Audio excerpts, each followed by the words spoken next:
Hello student, स्वागत है आप सभी का हमारे यूट्यूब चैनल की एक और नई वीडियो में। आज का हमारा टॉपिक कक्षा 10 अध्याय 3 दो चर वाले रैखिक समीकरण की एक्सरसाइज 3.2।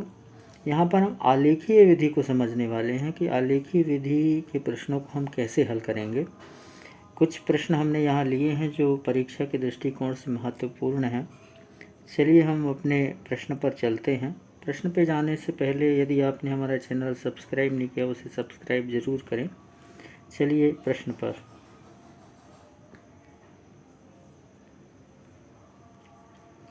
पहला जो प्रश्न है, जैसा आप स्क्रीन पे देख पा रहे हैं,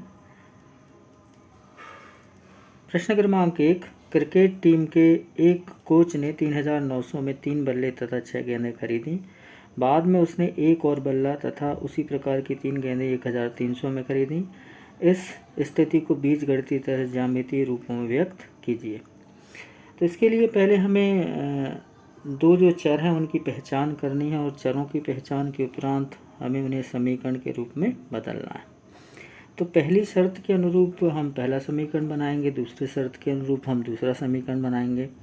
तो हमने बल्ले की कीमत को x माना है और गेंद की कीमत को y, जिसे हम इस प्रकार लिख सकते हैं। माना एक बल्ले एवं एक गेंद का मूल्य x तथा y।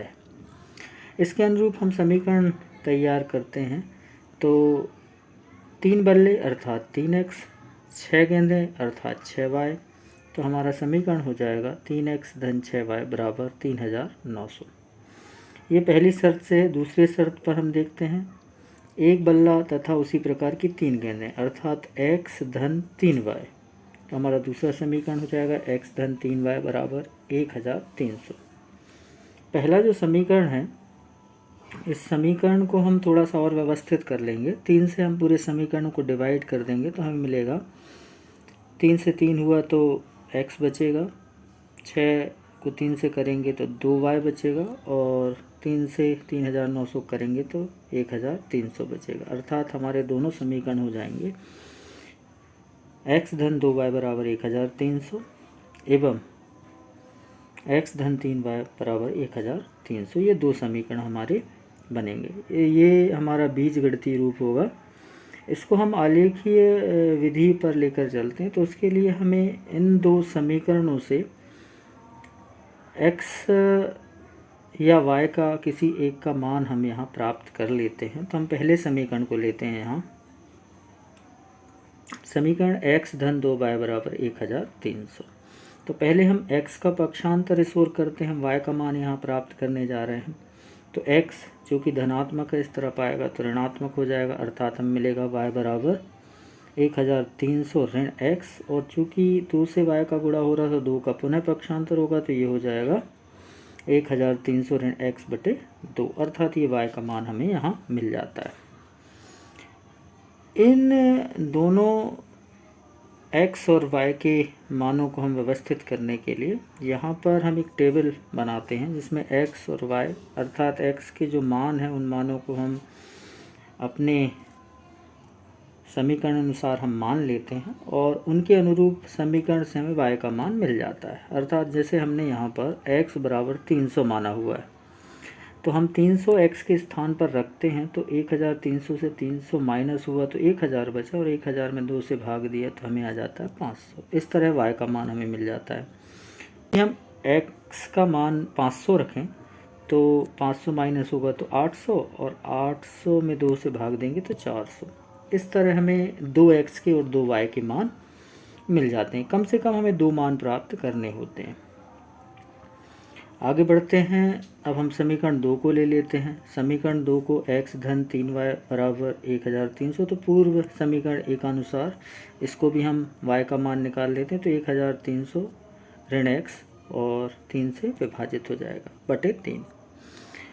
इसकी भी हम टेबल बना लेते हैं। 2x के और 2y के मान प्राप्त कर लेते हैं। तो यहाँ हमने मान x बराबर, जैसे हमने 100 लिया, 100 रखेंगे तो 1200 बचेगा। 3 से डिवाइड करेंगे तो 3 चौके 12 अर्थात 400 आ जाएगा। इसी प्रकार यदि हम 400 रखते हैं तो बचेगा 900, 900 में 3 से भाग देंगे तो 300। इस तरह हम 2x के और 2y के मान प्राप्त कर लेते हैं। तो आपके समीकरण 1 से भी 2 मान मिले हैं और समीकरण 2 से भी 2 मान मिले हैं। तो हमें एक एक समीकरण को आलेख पर प्रदर्शित करना है। चलिए हम आलेख भी देखते हैं। तो यहाँ मैं आलेख आपको दिखा रहा हूँ कि आलेख में कैसे मानों को रखा गया है। तो यहाँ पर हम पहले तो संख्या रेखा के तौर पर हम एक चतुर्थांश पहला वाला लेते हैं जिसमें x और y दोनों धनात्मक होते हैं। तो यहाँ पर हम देख रहे हैं कि प्रत्येक खंड को 100 माना हुआ है। एक बल्ले का मूल्य नीचे लिखा है और ऊपर की ओर जाते हैं तो गेंद का मूल्य 100, 200 यानी 100 के अंतर पर ये पूरे मान लिखे हुए हैं। अब यहाँ हम पहला समीकरण देख रहे हैं, ये पहला समीकरण है, इसमें ये पहला समीकरण है। इस समीकरण की जो आलेख बना है वो इस प्रकार है। जैसे यहाँ आप देखो, पहला जो बिंदु है वो x का मान यदि हम 300 रखते हैं तो y का मान 500 हमें प्राप्त होता है। तो इससे हमें ये निर्धारित बिंदु प्राप्त हो जाता है। ठीक इसी प्रकार यदि हम x का मान यानी 500 रखते हैं तो y का मान हमें यहाँ मिल जाता है 400। इस तरह ये दो बिंदु मिलते हैं। दोनों बिंदुओं को जब हम मिलाते हैं तो एक सरल रेखा बनती है। ये सरल रेखा ही हमारा ज्यामितीय रूप है। इसके बाद हम जो कार्रवाई हमने समीकरण 1 के लिए की है वही कार्रवाई हम समीकरण 2 के लिए करते हैं। तो जैसे यहाँ आप देख रहे हैं, पहला जो बिंदु है, यदि x का मान हमने यहाँ पर 100 माना हुआ है तो y का मान हमें 400 मिलता है। तो ये 400 से और 400 और 100 से ये बिंदु हमें मिलता है।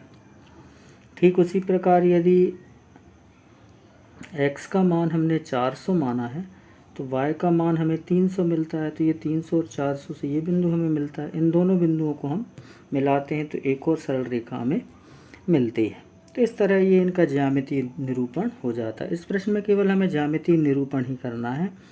यदि इनका हल हमें प्राप्त करना है तो उसके लिए हम दूसरा प्रश्न और देखते हैं। और इस प्रश्न का हल हमें प्राप्त करना होगा तो हम इसको x लाइन की ओर और आगे बढ़ाएंगे, दोनों लाइनों को।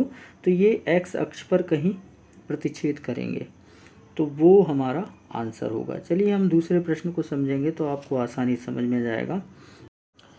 चलिए यहाँ पर हम दूसरा प्रश्न देखते हैं। दूसरे प्रश्न जैसा आप स्क्रीन पर देख पा रहे हैं, प्रश्न क्रमांक 2, 5 पेंसिल तथा 7 कलमों का मूल्य 50 रुपये है तथा 7 पेंसिल तथा 5 कलमों का मूल्य 46 रुपये है। तो एक पेंसिल तथा एक कलम का मूल्य ज्ञात कीजिए। तो इसमें भी पूर्व प्रश्न के अनुसार हम दोनों चरों को मान लेंगे। तो पहले जैसे हम पेंसिल है तो पेंसिल का मूल्य हम x मान लेते हैं और कलम का मूल्य हम y मान लेते हैं। अब इसके अनुसार हम पहली शर्त देखते हैं। तो 5 पेंसिल अर्थात 5x, 7 कलम यानी 7y, तो हो जाएगा 5x धन 7y बराबर 50। ये पहला समीकरण बन जाएगा। ठीक इसी प्रकार दूसरी शर्त से हमारा दूसरा समीकरण 7x, 7 पेंसिल और 5 कलम यानी हो जाएगा 7x धन 5y बराबर 46। तो इस तरह ये दो समीकरण हमें मिल जाते हैं। इन दोनों समीकरण को हम हल करने के लिए पूर्व प्रश्नानुसार हम y का मान यहाँ हम प्राप्त कर लेते हैं। तो जैसे हमने पहला समीकरण, पहले दोनों समीकरणों को हमने मान लिया, समीकरण 1 और समीकरण 2, ये हमारा बीजगणितीय रूप हो गया।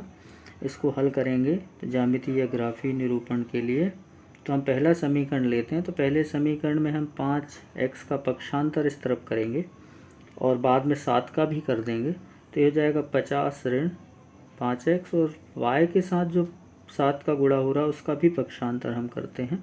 तो मिल जाता है y बराबर 50 ऋण 5x बटे 7।